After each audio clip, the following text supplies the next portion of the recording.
What's up everyone, this is Matthew Dale, and today we're going to take a look at the scene controllers. Now I think scene controllers can be a bit confusing at first glance, but they give us a lot of flexibility inside of our presets in the FX3, FM9, and FM3. Alright, so now let's take a look at what I got going on here inside of the FX. I'm going to use the Bluto J, I don't know, let me know in the comments. Lead channel, I'm going to use the preamp boost version for this example. I am running a couple of factory cabs, the 412 rumble, that's factory bank 2, 931, 924, got them panned hard left and right, and of course some standard preamp settings, 80 Hz and 8000 Hz on the low and high. And I've got a little bit of the London plate going on. Stock settings, I brought the mix down to 15%. And with that, this is what I have. Now, just for my own benefit, I'm going to bring up the presence a little bit and get a little bit of that upper mid thing happening. So scene controllers are another modifier that we can add when we left click on a parameter that we want to alter, and I'm going to go up to source and we're going to select scene controller 1. And let's get out of this. I'm going to leave everything else stock for right now. And you can see my drive shifted from 5 down to 2.1. So if I go over to controllers and go under the scene controllers 1 and 2, you can see all of these knobs for each 8 scene. This is going to take control of whatever I set it to. I'm going to set all of these back to 50%. And that way, I had it set on 5, so now it's at 50%, so now I can adjust this accordingly. If I go back to scene controllers and I bring this down to say 30%, it's going to be around 3 on the amp, and I get this. But in the this Dumble style amplifier, the overdrive is a big part of the sound as well. So I'm also going to place the same scene controller on this one as well, and it's going to jump down. So now I've got this. If I want to set up a clean tone with this amplifier, I'm going to just dial that in from the scene controller. And right around 2 or so gives me kind of this edge of breakup. Now the nice thing with setting up an amplifier in the Fractal verse at edge of breakup is as you boost the input, you don't get that much of a difference on the amount of level as you get higher and higher. So if I just play this G chord, I get more saturation, but there's not that much of a level boost. There's a bit of a level boost, but not that much. Now, if I was using like a Fender Twin or something that's a very high watt modeled and very high headroom amp that's modeled in the Fractal verse, that would probably change pretty significantly. But this one, not a lot of headroom going on. So to set up my clean tone, I'm going to bring this back down to 2, and we're going to call this the clean channel. Now, let's set up something for a mid drive. Let's say over here on scene 2, wouldn't be much for scene controllers if I didn't utilize scenes. Let me go back to the controllers and let's say mid. I want it to be a little bit cleaner than that. And let's try that. So now this is right around 4 and I've got this nice crunch going.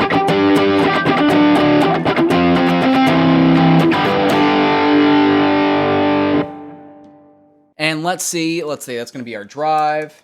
And let's say I also want to get a lead scene going, so we'll call this lead. And I want more on this one. Let's go back into the scene controllers, and let's say I want to boost this to around 60% or around 6 on both of those controls. Notice they are changing simultaneously.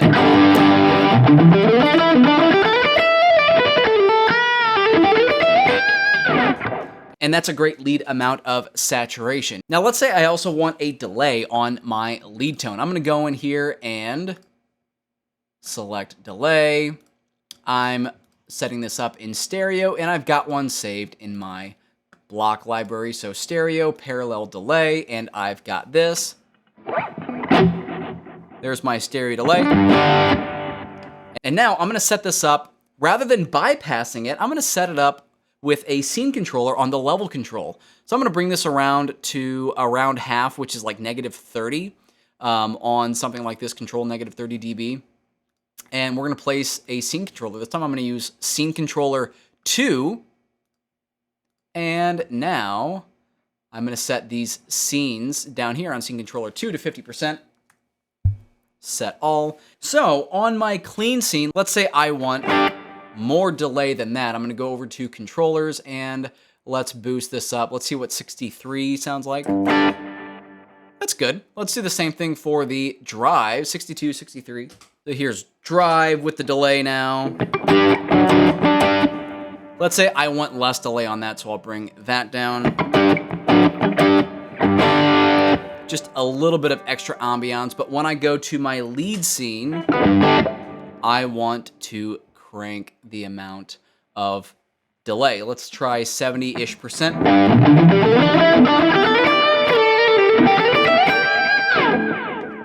And now I've got a nice cloud of delay underneath me. That sounds good.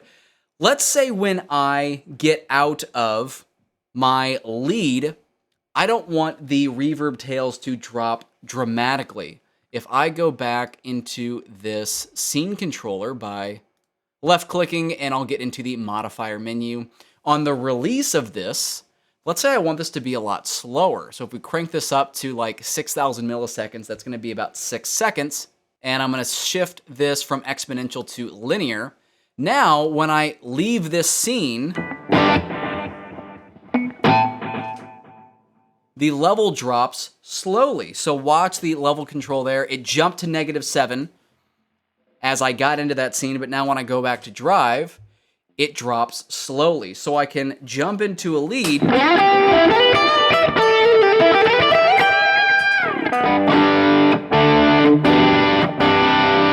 and then out, and the reverb tails can drop naturally as opposed to being cut off. We can actually do the same thing if we want to have our gain structure change gradually as opposed to immediate. So if I go back in, now I'm on scene controller 1, and let's say I want to boost this up to about 1 second for each one, so both the attack and the release. I'll change it to linear since it will be a little bit more of an even ramp. You can see now it's just taking a little bit longer, as if someone was just turning up the dial on a real amplifier. So now we have this sound. Here's clean.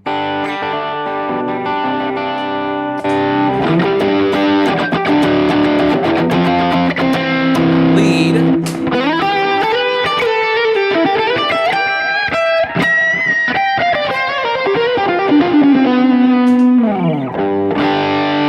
And then back to drive.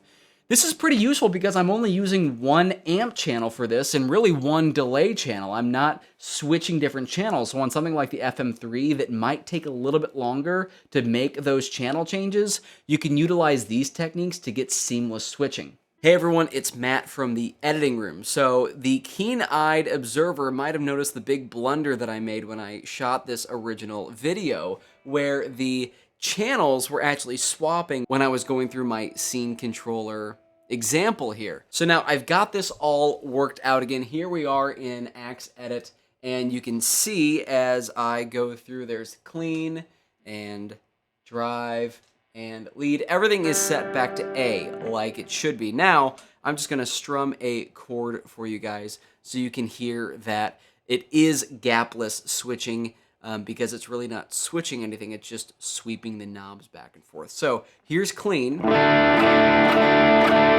adding drive, lead, back to clean.